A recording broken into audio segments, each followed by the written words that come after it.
Je m'appelle Rachel Létang, je suis installée à Melle, dans les Deux-Sèvres, et je pratique la typographie, la gravure et le papier et l'impression en général.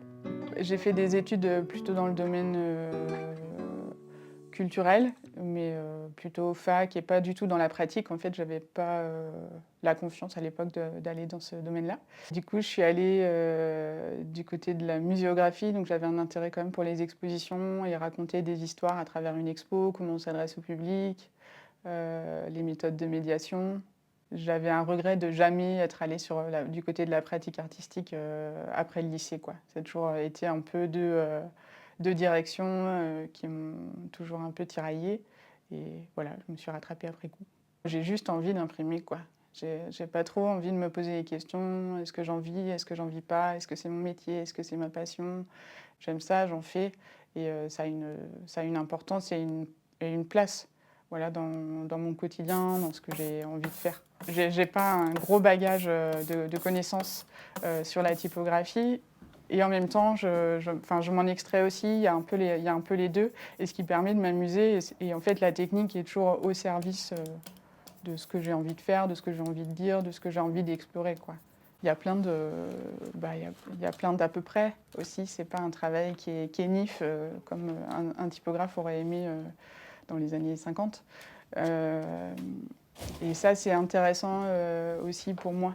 Voilà, il y a tout ce qui peut être bavure, tout ce qui peut être où on voit en fait que, enfin, c'est pas lisse, c'est hyper rugueux, qu'il y a des défauts. On doit trouver aussi un peu des fois des astuces pour pallier, parce que bah, tout simplement on n'a pas le bon nombre de caractères pour imprimer le message qu'on voudrait écrire, par exemple. J'ai pas de sujet précis. Après, je dois bien remarquer au fur et à mesure quand même du temps il y a des sujets qui m'animent quand même plus que d'autres. Je crois que la question de la santé, la question du travail, c'est des choses qui reviennent souvent. Les lapsus, voilà, ça peut être aussi assez drôle. Et puis tous les dictons, détournés, citations, voilà, parce qu'on assène des vérités comme ça. Et donc c'est intéressant aussi d'aller gratter un peu ça. Je vais choisir une typo par rapport à un nombre de contraintes que j'ai, de taille, de format que j'ai pu envisager, de ce que la typo elle peut dégager aussi. C'est des fois un décalage. Je peux apprécier quand il y a une forme de décalage entre un texte qui paraît un peu pompeux, par exemple, et puis d'avoir une typo qui est un peu à l'inverse, qui est très populaire, très pop, ou l'inverse aussi, où ça va être le message qui est assez familier et une typo qui est très guindée, qu'on aurait pu voir sur des faire-part de mariage ou la liste du menu, etc. Le papier, c'est un vrai plaisir un peu d'avoir les mains qui trempent voilà, là-dedans. Et ouais, on peut vraiment s'amuser et puis du coup avoir des épaisseurs aussi très différentes, de jouer à des moments sur vraiment quelque chose ouais, de brut, de rustique, de vraiment épais. Il y a d'autres moments d'avoir des choses assez légères, voire presque transparentes, presque un peu trouées. Voilà, donc ça, c'est des choses qui m'intéressent à explorer aussi en termes d'impression.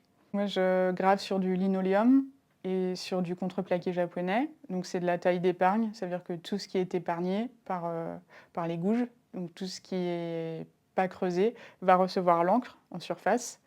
Et c'est ce qui va être imprimé. C'est l'inverse de la gravure en creux qu'on appelle taille douce. Bon, il y a une grande palette de gravures différentes, mais voilà, moi, c'est vraiment de la gravure en taille d'épargne.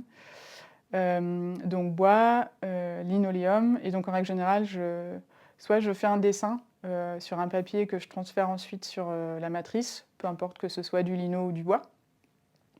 Ou alors aussi, je peux travailler d'après photo. Si je fais des photos, je peux aussi les décalquer ou les transférer ensuite sur mon support. Et ensuite, je grave.